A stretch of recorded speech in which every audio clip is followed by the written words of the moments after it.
Hey everybody, and welcome back to Horror Film Lovers Reviews. Yes, I think that's right. I haven't done this episode in a while, and I realized I've only done 20 of them. Like this is the 20th one, so great. But I realized that I haven't done that many of them, which is making me sad. So I'm planning to do more of these. At least one or two a month. There's been a lot of times where I've just been kind of slacking on these, and it's just because a lot of times these are movies that are sort of already been done before or something by me. Like I've already watched them before. So anyway, let me grab the movie. There we go. I'm gonna grab this. I'm gonna show off. We're gonna be doing uh Creep Show. Creep Show. And at the end of this review, I'll give you all the special features and fun stuff for that. But I wanted to talk about this. I had not seen this movie in a while. Been really anxious to check it out again and see it on glorious 4K, which it does look beautiful. I will say a lot of the comic booky stuff pops in and just looks just gorgeous, and I love it. So I gave this 4.5 stars, which is pretty big, out of five. Um, I, after having rewatched it, I still have like, there's still one really big opinion I have, which is I just don't, I don't really like a couple of the shorts, a couple of the segments. But the funniest thing is, I think they're like the two shortest segments, so you know, that's a plus for me. The longer ones I actually really, really liked. And so I'll go into my ranking right now, and we'll talk about each one. Actually, before we do that, I'll just talk about each one, and then I'll give you my ranking. I'll tell you what each one is uh is about. So first we've got the prologue that turns into the epilogue. Let's talk about the prologue. It's basically this kid gets in trouble by his parents for reading a comic, and his dad, played by Tom Atkins. Yes, the Tom Atkins from 80s movies all over the place. He's one of my favorite actors from that time period. And so it was really nice to see him in this. I don't know how much he's worked with George Romero, but I always remember him from John Carpenter movies and stuff. So it was really nice seeing him in this movie. Um, it was a good, it was a good segment. And the epilogue we'll get to. All right. So after then, basically basically the father throws away the comic in the garbage, and then we see the creep, in the window. It almost sounds like a title in itself, the creep in the window. And he sort of like laughs with the son. They have something up their sleeve, but before we get to that, we go into some of the stories from the comic book, I guess. And you kind of flip through the comic book, and the first story is called Father's Day. And I mean, it was enjoyable. It was it made me want cake. Uh but my only problem with that specific segment is that it sort of, other than the father getting revenge at the end, it just sort of, I don't know.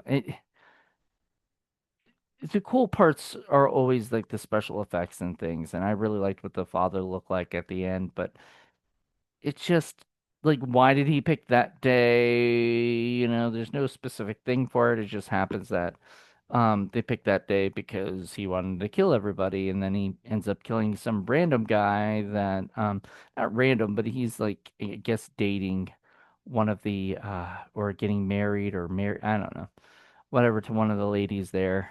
And you could tell these people are like spoiled rich people who don't give a damn about didn't give a damn about dad and the father. Aunt Bedelia was an asshole, and all this stuff and killed the father. And so the father gets revenge because he wants his cake. That's all he wanted. He just wanted his cake. So, but he got to have his cake and eat it too, and everybody else. And it was a fun little short.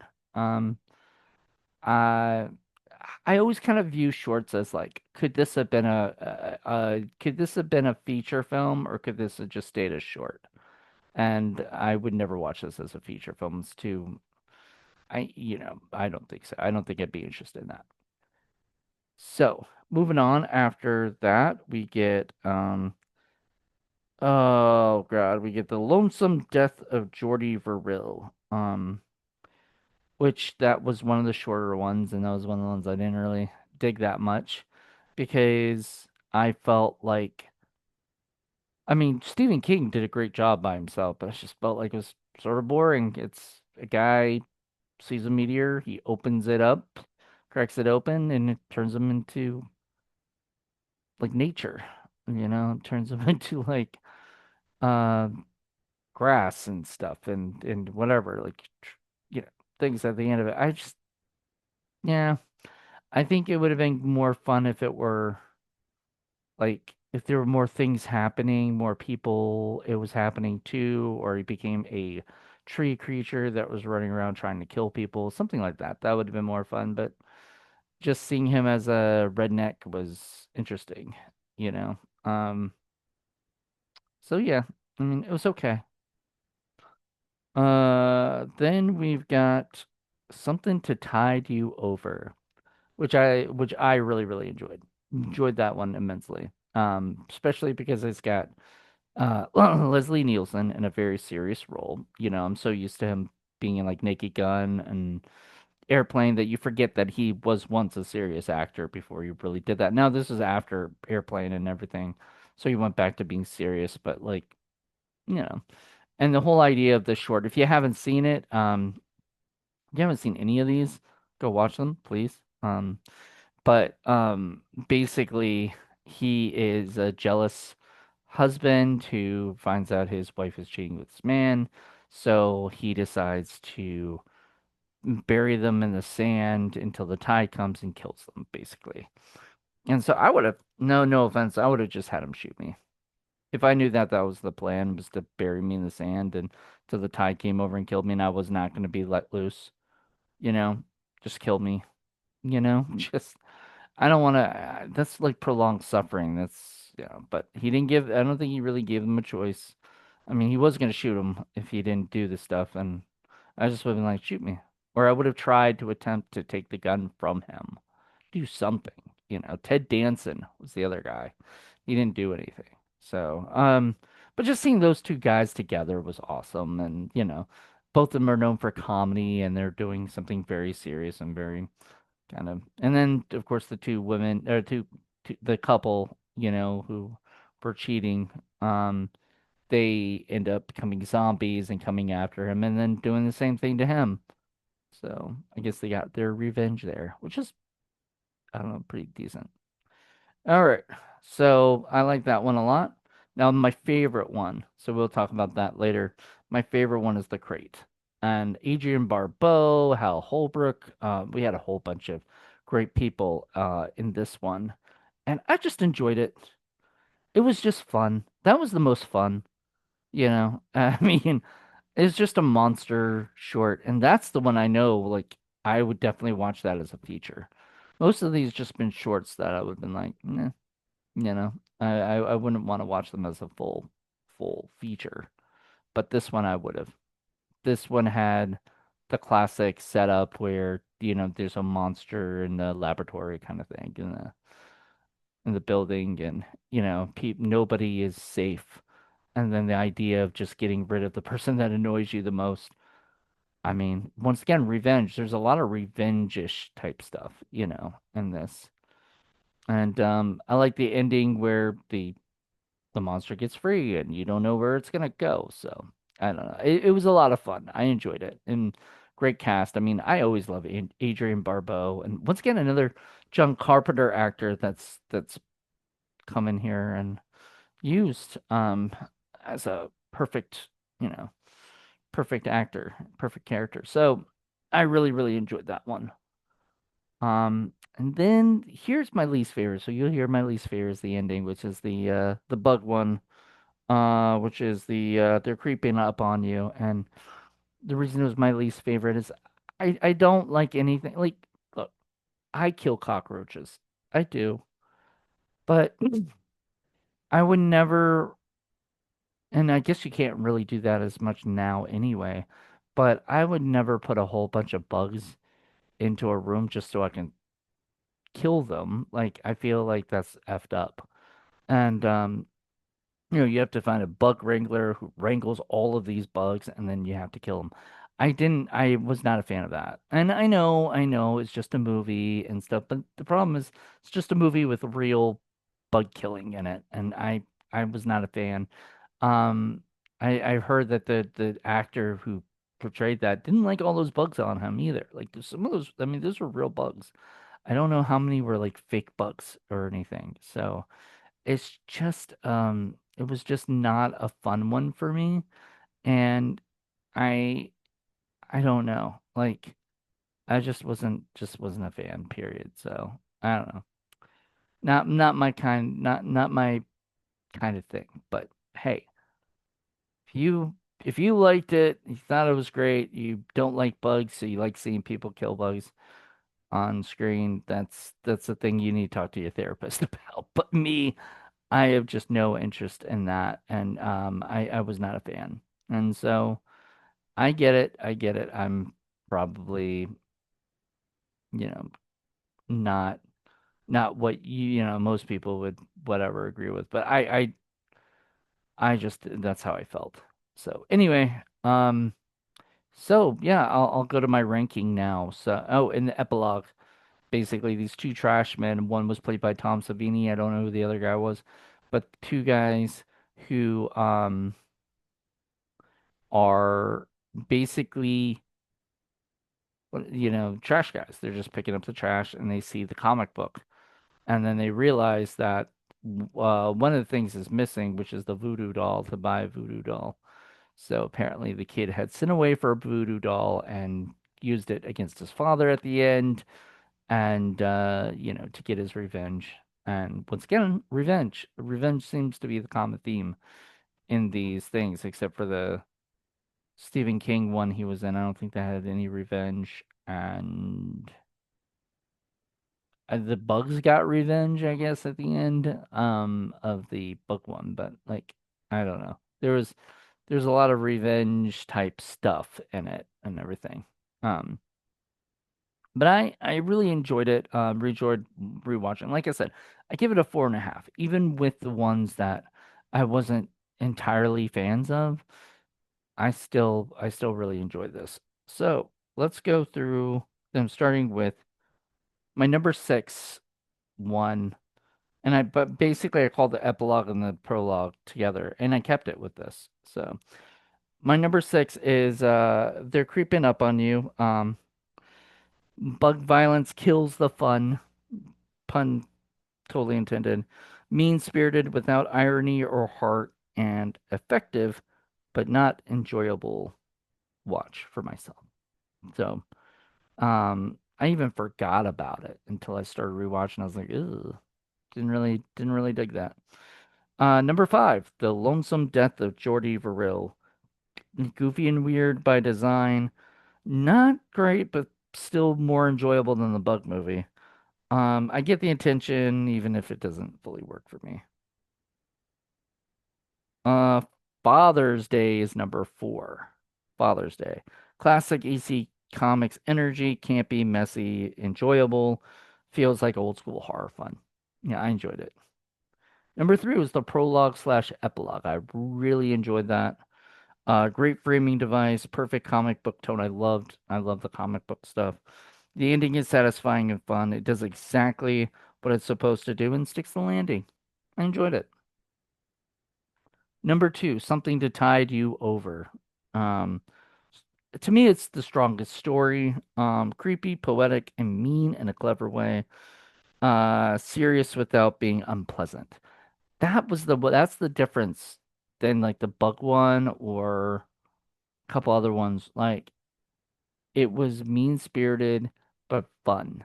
Like the bug one was not fun with this mean-spiritedness. He's just yelling at everybody. He's treating everybody like trash. Not fun. Not fun. And after a while, I was like, I just want this to be over, because I wasn't enjoying it. I did not feel good, but I did feel good and something to tide you over. It just there's something about Leslie Nielsen playing this like diabolical, messed up person that just worked for me. And the number one, obviously you'll know, and I even said I think earlier is The Crate. I said it was an absolute blast, best mix of horror and humor, peak rewatchability.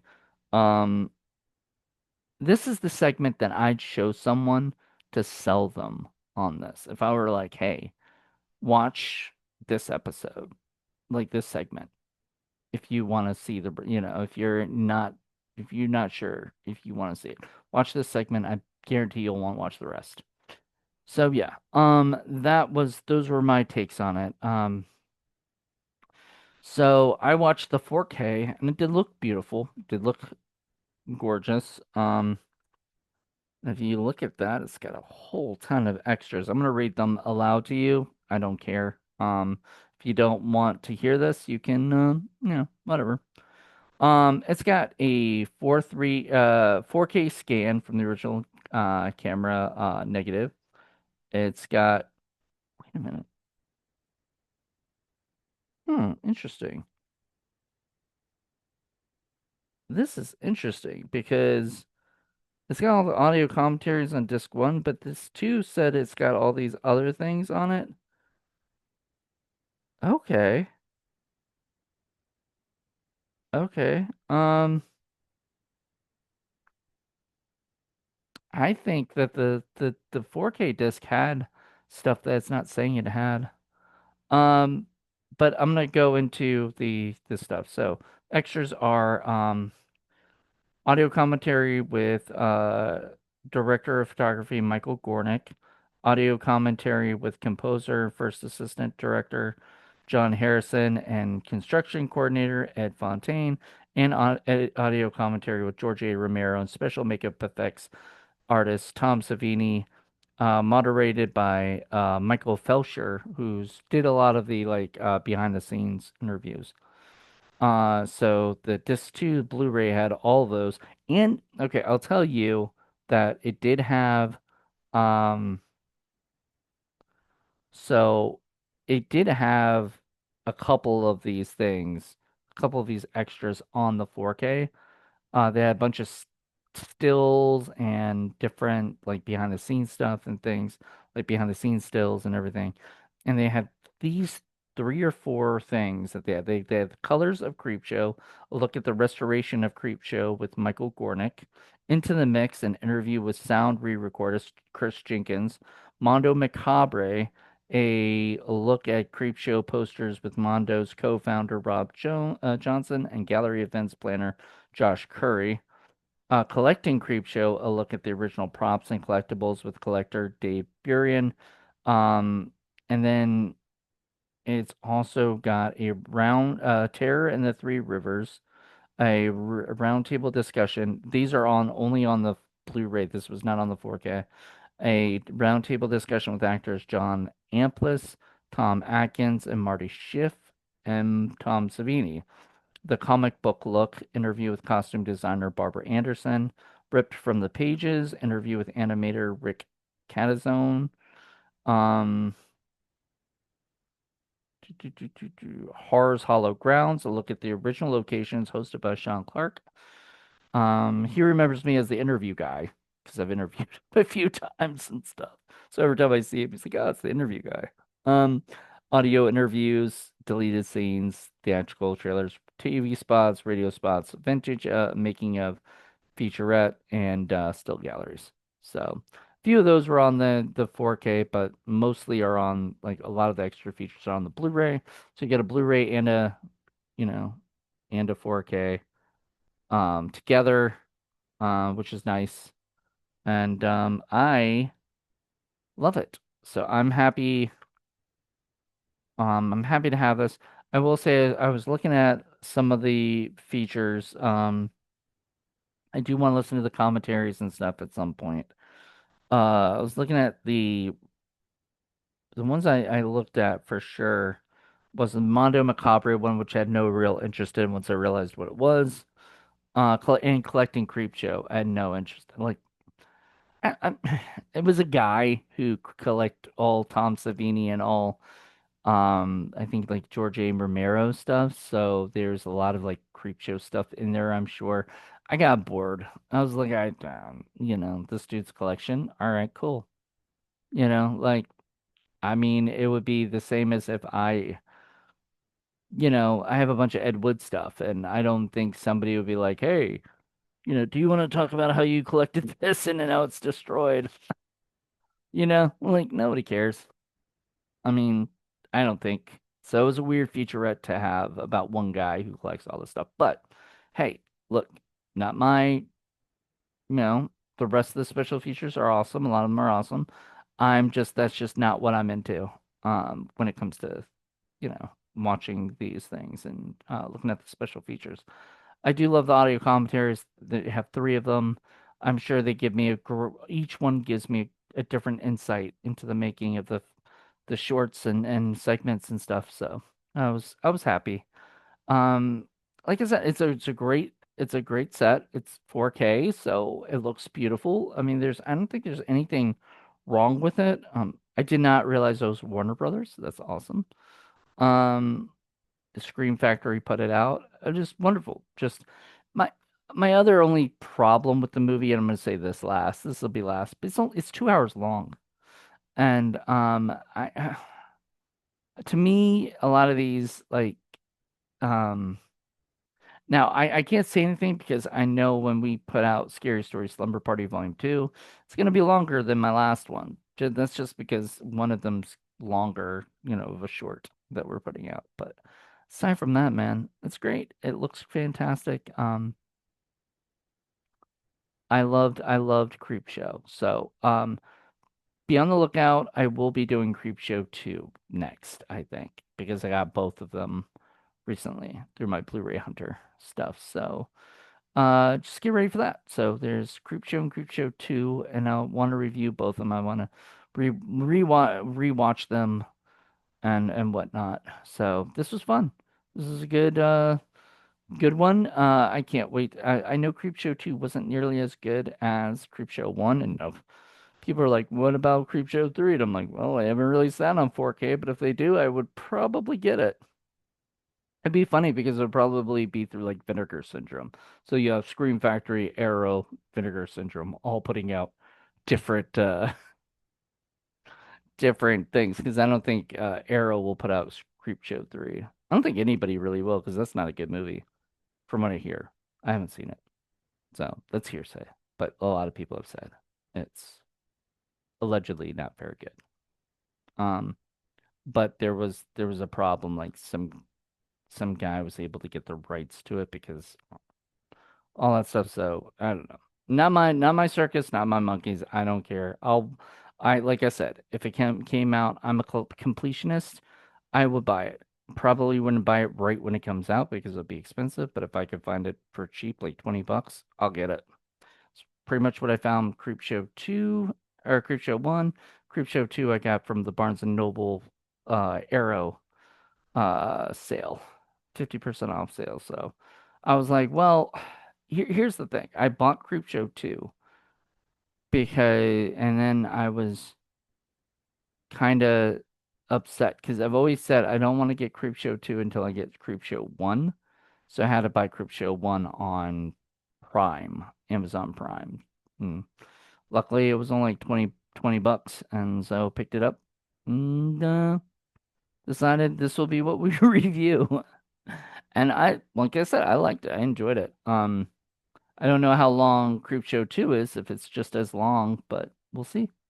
So I guess we'll be back. And until then, everybody, hope you guys enjoyed it. Have a good one. Bye.